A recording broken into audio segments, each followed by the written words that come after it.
De pai para filho, no dia 15 de setembro, o então candidato Pedro Noleto, do PDT, renunciou à candidatura à Prefeitura de Porto Alegre do Tocantins, alegando problemas pessoais. Em seu lugar, foi feito o registro de Pedro Noleto Filho, que passa a encabeçar a chapa. A decisão saiu no dia de ontem. Luiz Armando, é a herança eleitoral aí que o filho está recebendo do pai. Boa tarde. Boa tarde. Do ponto de vista aí da avaliação aí política, realmente, né, no interior aí como se fosse um feudozinho, né? Mas a legislação permite, né, com a renúncia, né, permite, e aí o partido tem indicado o filho para ser o candidato. Aliás, Porto Alegre é um município bem pequeno, viu, Jair? Ali no sudeste do estado, né? Ali próximo de Ponte Alta do Bom Jesus, ali é bem pequeno, né? Mas é um município, já foi criado no estado, com o estado do Tocantins, mas ele é relevante. Por exemplo, o primeiro presidente da Assembleia Legislativa foi o deputado Vicente Confessor, que era lá de Porto Alegre, do Tocantins, né? Vicente Confessor foi o deputado mais velho que instalou a Constituinte do Estado e que deu posse, que fez a eleição para a eleição do presidente, que aí foi eleito o ex-deputado Raimundo Boi, né? O Raimundo Pires dos Santos, que mais tarde veio a ser vice-governador do Estado. O Raimundo Boi, que hoje é médico, né? E hoje, na época já era médico, mas continua médico, né? Então, o Porto Alegre é que cedeu o seu deputado estadual, o deputado Vicente Confessor, que era um negro, inclusive, para abrir a Assembleia Legislativa do Estado de Tocantins, lá em 1988, né? Quando foi instalado o Estado. O Vicente Confessor abriu a Assembleia, eu estava lá presente, abriu a sessão e aí coordenou a eleição que elegeu o deputado Raimundo Boi para presidente da Assembleia, e aí, em seguida, deu-se a posse do primeiro governador eleito do Estado. Agora, do ponto de vista legal, a Justiça autorizou a questão lá do pai passando para filho, está tudo dentro da regra. E agora vamos conferir a agenda dos candidatos à Prefeitura de Palmas. A gente começa, portanto, a agenda de hoje, trazendo aí a agenda dos candidatos aqui da capital. O candidato Eduardo Siqueira participou de entrevista na TV Anhanguera, hoje ao meio-dia. Às 6 horas da tarde, ele tem entrevista à TV Jalapão e às 21 horas ele participa do debate da Rede TV. Próxima agenda é a agenda do candidato Júnior Gel. Às 8 horas da manhã, ele participou de reunião de campanha. Às 13h30, tem visita a um supermercado. Às 14h30, ele também continua visitando aí o supermercado em outra região da cidade. Às 17 horas, ele realiza uma visita à TCP, na 504 Sul, aliás, às 17, e às 19 tem reunião com o candidato a vereador. Às 20h30 participa do debate da Rede TV e depois tem reunião com o candidato a vereador. Esta, portanto, é a agenda do candidato Júnior Gel. A candidata Jana de Valcari, às 7 horas da manhã, realizou visita a empresas. Às 16 horas também tem visita no Rodoshop. Às 18h30 tem reunião com os amigos da Ação Social. Às 19h30 ela participa de reunião de candidato a vereador.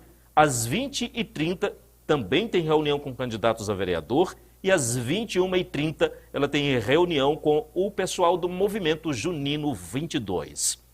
Aí a agenda da candidata Jana de Valcari. Agora a agenda da candidata Lúcia Viana. Às 8 horas, ela realizou visita aos chacareiros da região sul de Palmas. Às 12 horas, concedeu entrevista à Rede TV. E às 9 da noite, ela participa do debate da Rede TV com candidatos à Prefeitura de Palmas. Está aí, portanto, a agenda dos candidatos à Prefeitura de Palmas. O que chamou a atenção aí na agenda dos candidatos, Luiz, é que hoje tem esse debate e a candidata Jana de Valcari já disse que não vai participar do debate. Inclusive, a agenda que nós divulgamos agora há pouco, todos os outros candidatos já estava reservado esse espaço para o debate. A candidata Jânia de Valcari tem outras agendas no mesmo horário. É mais um debate que ela não participa, né? Pois é, Jairo. Ontem ela participou de uma entrevista, né, em um canal de TV aqui na capital, e que ela disse que era o sonho dela, que ela estava realizando um sonho indo ali àquela televisão, aquela emissora de televisão, né? Então, assim, parece que há uma questão não só política, né, mas parece que essa discricionariedade talvez tivesse outro motivo. Agora, de qualquer forma, se para a estratégia de campanha da deputada pode ser bom, né? Pode ser uma forma de não ter mais passivos, para a democracia é muito ruim, né? Porque ela fica escolhendo aonde que ela vai falar. Então, eu fico imaginando a deputada como prefeita, né? Como é que ela vai se comportar, né? Na hora da prestação de contas, né? Das questões municipais, que é obrigação do agente político público ser transparente. Não pode escolher, eu vou falar com esse veículo, vou falar com esse outro veículo, com esse aqui eu não falo. Ele não pode fazer isso, né? Porque o cargo não é dele. Na verdade, a autoridade dele é a autoridade do cargo e não dele. E a autoridade do cargo é a autoridade da lei e não do interesse pessoal do agente político e público. Se na Assembleia Legislativa os deputados podem emitir suas opiniões da forma como queira, na Prefeitura Municipal, na gestão de dinheiro, de recursos do contribuinte, essa prestação de contas ela é obrigatória e ela não pode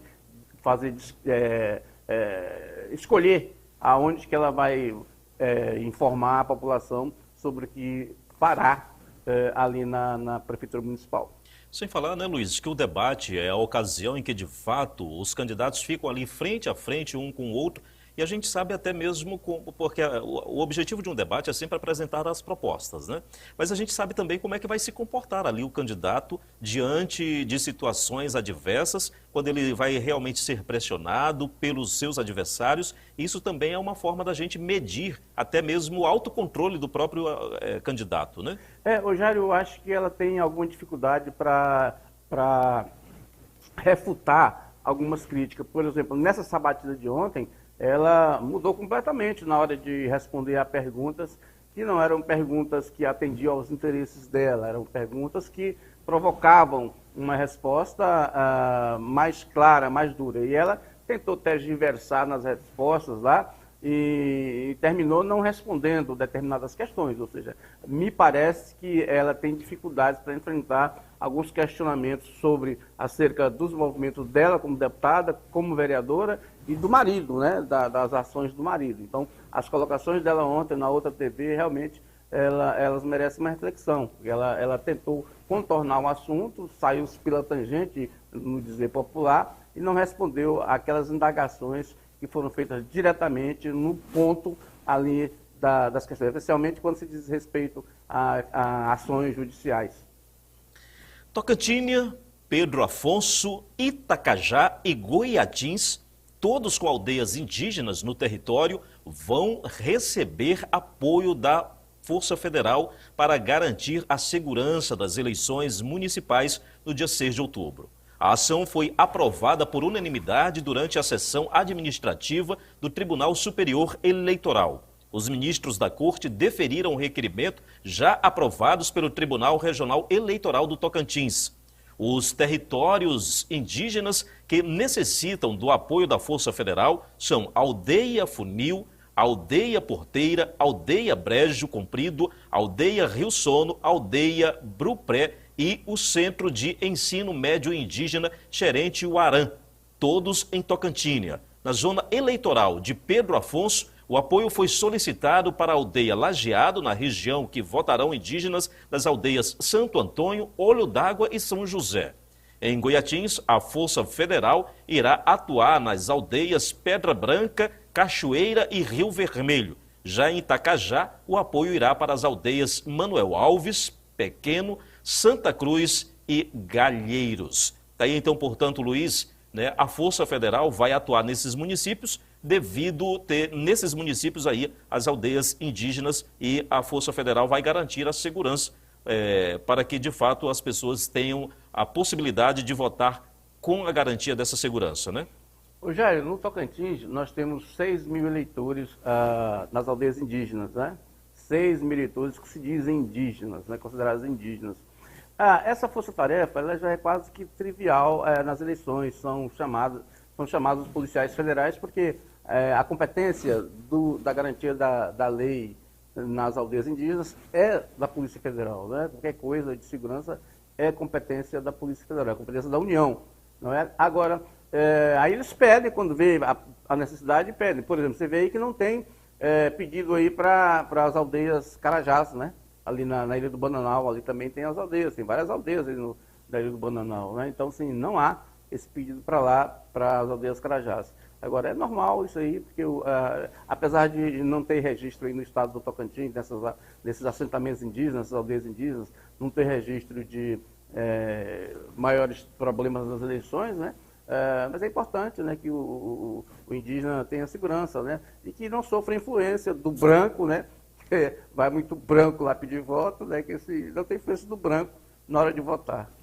Então, essa presença, por exemplo, da Força Federal não é sinônimo de que haja algum sinal de violência ou esteja se pensando nisso, mas é porque é uma questão mais, digamos assim, quase que natural, né? Sim, quase que natural, mas tem que garantir a segurança, né? No Tocantins, como eu disse, ainda não houve registro aí nesses 36 anos, não houve registro de algum problema de maiores consequências nessas aldeias indígenas, né? Inclusive, essas aldeias são próximas aqui, né? E eles têm os seus próprios problemas lá, que é aquela rodovia que passa dentro das aldeias, dentro da reserva indígena, e que não está asfaltado, justamente porque tem um questionamento na União aí, do Ministério Público Federal. Então, mas fora isso, é normal, eles não têm tanto problema assim. Nunca teve maiores consequências as eleições ali naqueles locais. E agora nós vamos conferir a agenda dos candidatos à Prefeitura de Araguaína, no norte do estado. Vamos então aí na tela, começando pelo candidato Jorge Frederico. Às 8 horas da manhã, ele realizou a visita a empresas. Às 9 horas da manhã, reunião também com empresários. Às 10h30 da manhã, reunião com líderes da Costa Esmeralda Norte. Ao 12h30, reunião com líderes do setor Jardim das Flores. Das 14 até as 17h30, ele tem gravação da propaganda eleitoral.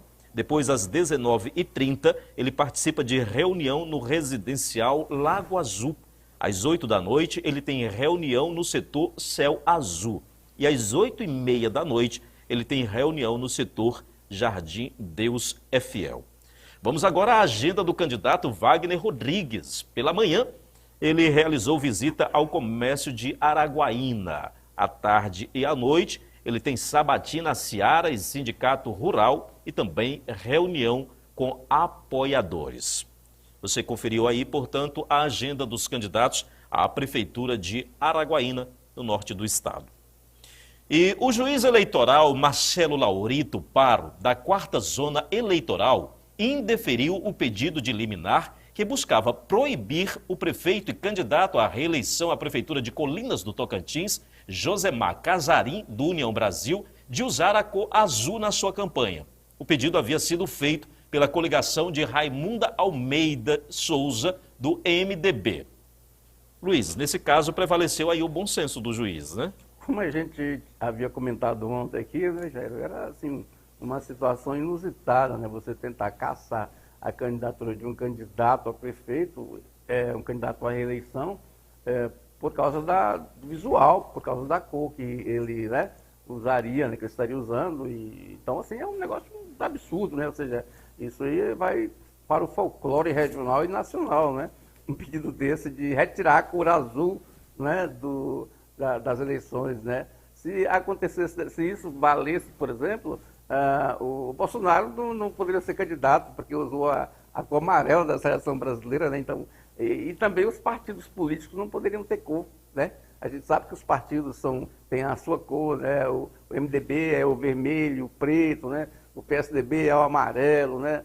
O União Brasil é azul, né? Então, todos os partidos têm uma cor. Então, seria até uma contradição você caçar um candidato de um partido, porque no Brasil não pode se candidatar sem ter partido. Se o partido dele tem cor, ele não pode ter cor. Então, é daquelas questões que acontecem em campanhas eleitorais, que são feitas mais para complicar, né? Para ali atrapalhar, atazanar, ali, azucrinar, né? Para lacrar a candidatura do adversário. Na verdade, isso é uma lacração, né?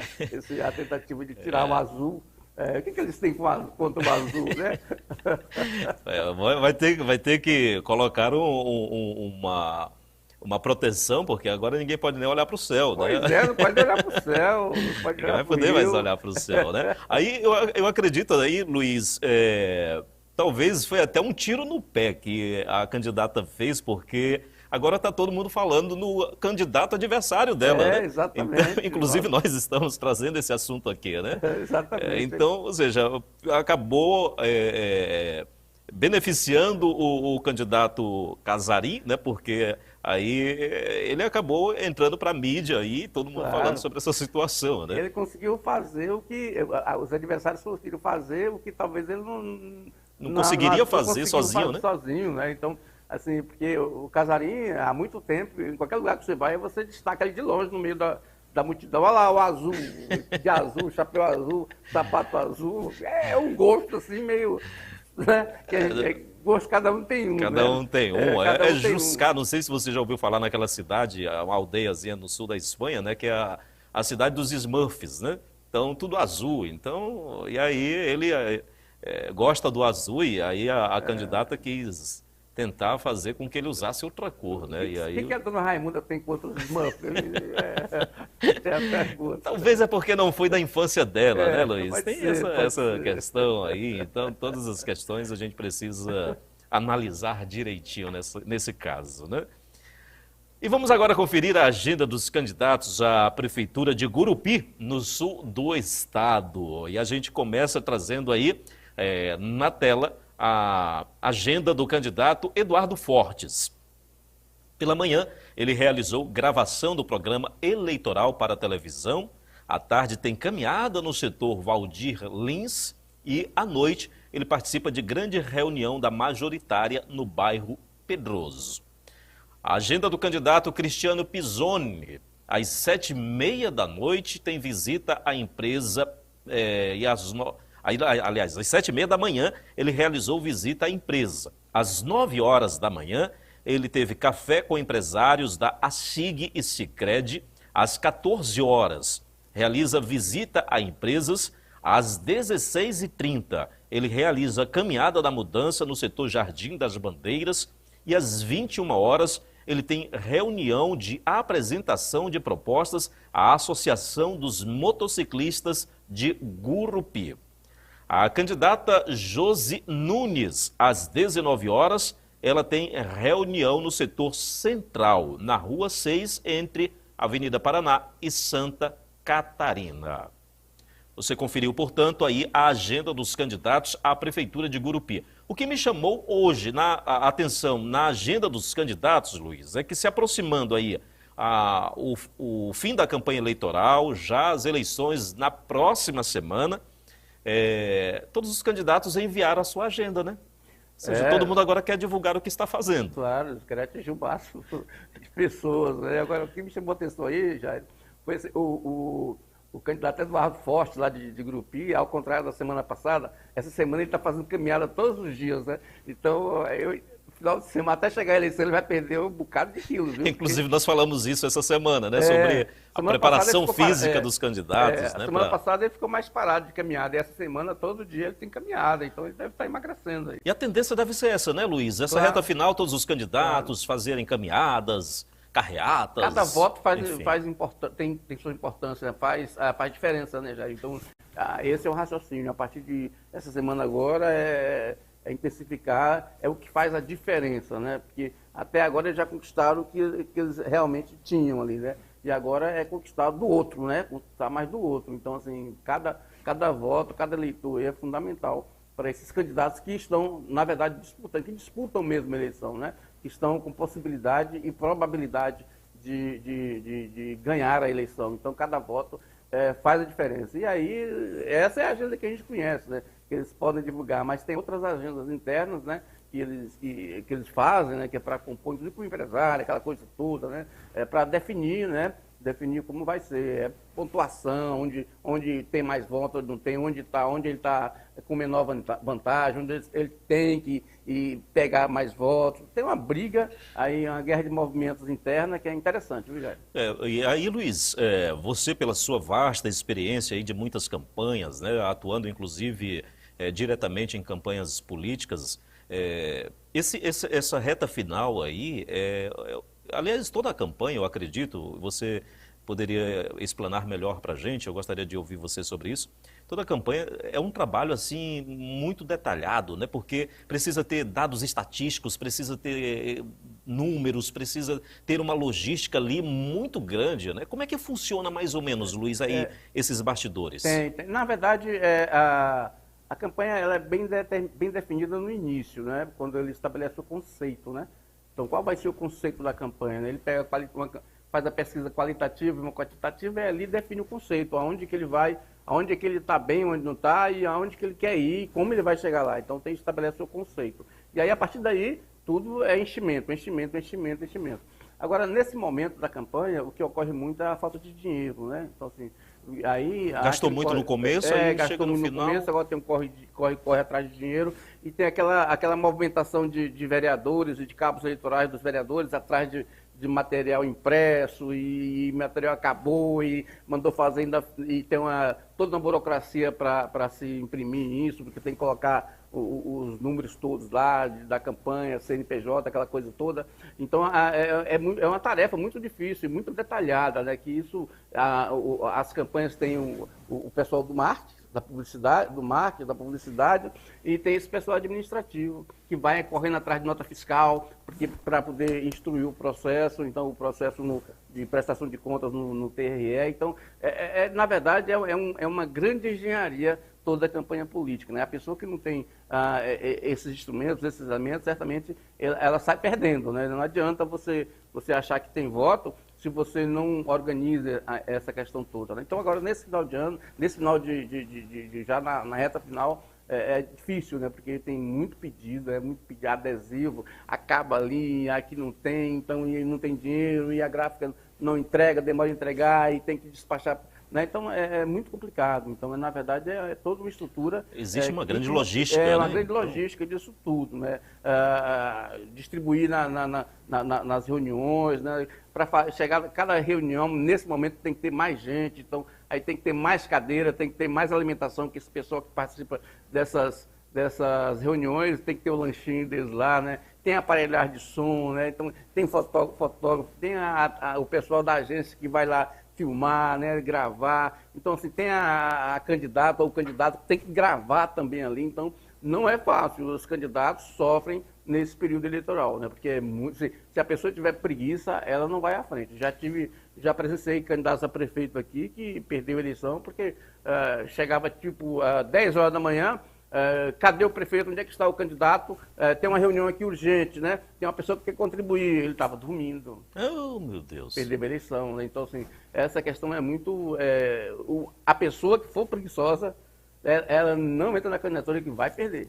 Porque querendo ou não, ali é como se fosse, talvez, uma empresa que funciona ali nesse período, né? Uma empresa que precisa estar funcionando com todos os seus setores bem engrenados ali, né? É claro, é como se fosse um vendedor numa loja, né? Você tem que vender a sua ideia toda hora.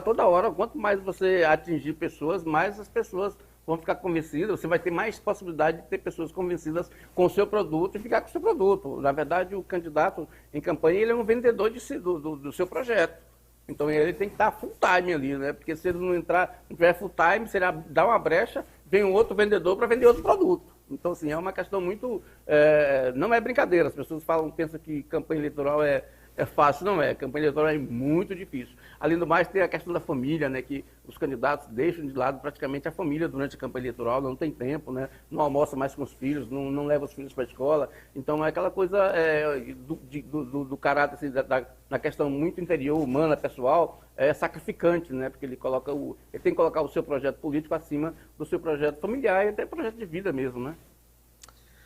E o Supremo Tribunal Federal julgou procedente a reclamação de Carlos Amasta, que pedia a cassação da decisão proferida pelo juiz da 4ª Vara Federal de Palmas e determinou o envio imediato do processo à Justiça Eleitoral do Tocantins. Para quem não lembra, em maio deste ano, foi deflagrada uma operação que apurou possíveis crimes de corrupção ativa e passiva, gestão fraudulenta, peculato e lavagem de dinheiro praticados contra o Instituto de Previdência Social de Palmas. Segundo Carlos Amasta, a operação de maio contribuiu para inviabilizar sua candidatura à Prefeitura de Palmas. E aí, Luiz, é importante esclarecer, o processo não foi dado por encerrado. O processo simplesmente foi devolvido para a Justiça Eleitoral, não é isso?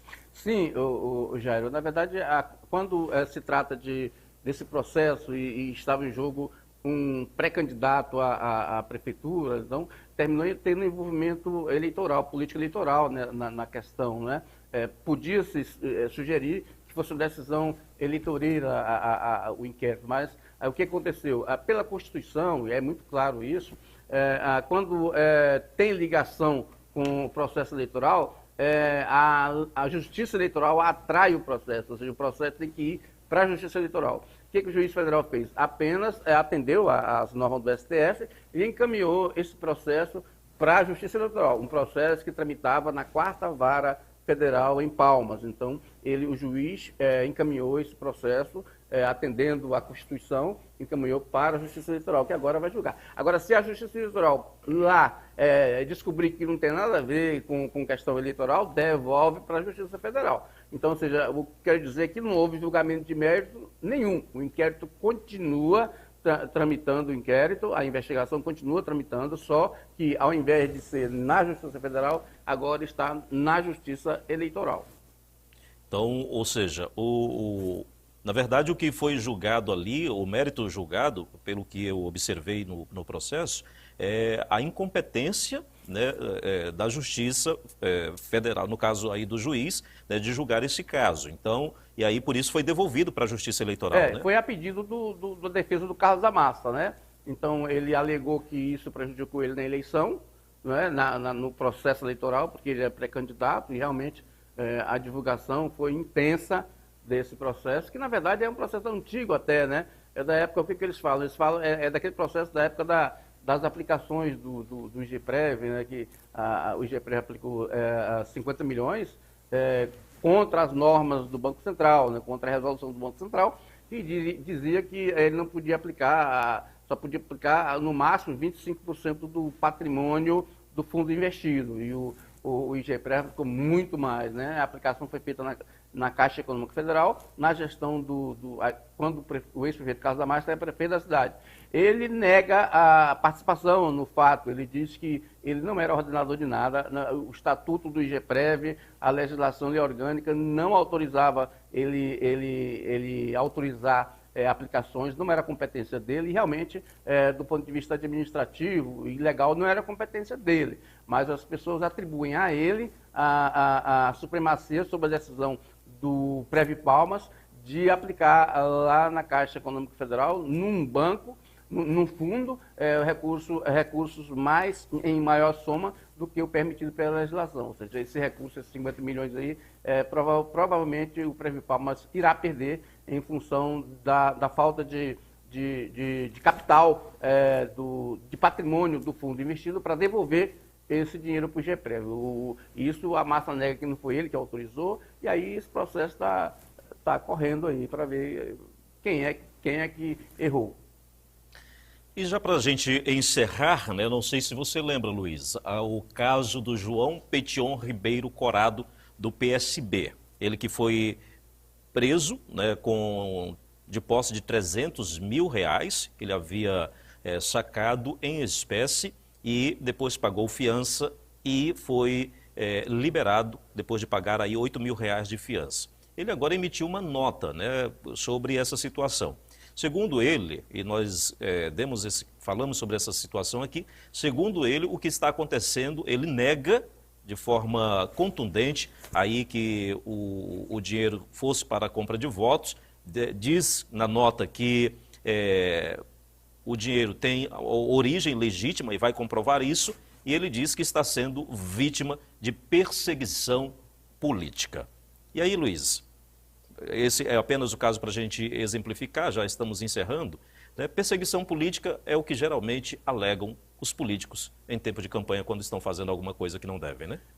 Jairo, a questão toda política, porque ele é candidato, não é? Ele é candidato, ele é do PSB, não é?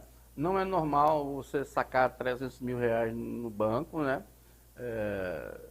E o presidente do PSB regional, ontem circulou uma nota tirando o corpo fora, falando que não tem nada a ver com o PSB aqui, é uma questão pessoal, e que ele deve ter suas explicações, né, para a retirada desse dinheiro. E isso, somado com o material de campanha que foi encontrado com ele, né, então isso levou a polícia a desconfiar de alguma coisa, né.